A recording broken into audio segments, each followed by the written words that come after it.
Large intestine 18 is located on the side of your neck. I recommend that you use a light touch for all points on the neck, including large intestine 18.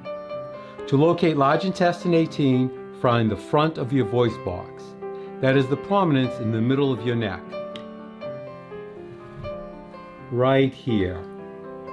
Now find the point that is the width of 3 thumbs to the side of that.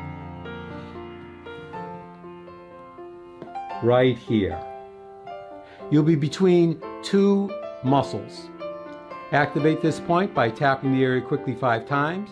Take a break for a count of 5 and repeat 4 more times. It might look like this.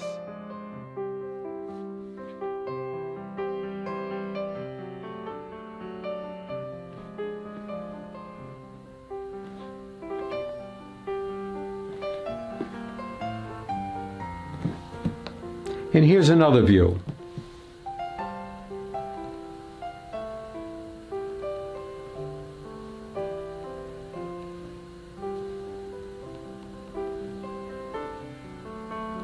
Now find and activate large intestine 18 on the other side of your neck.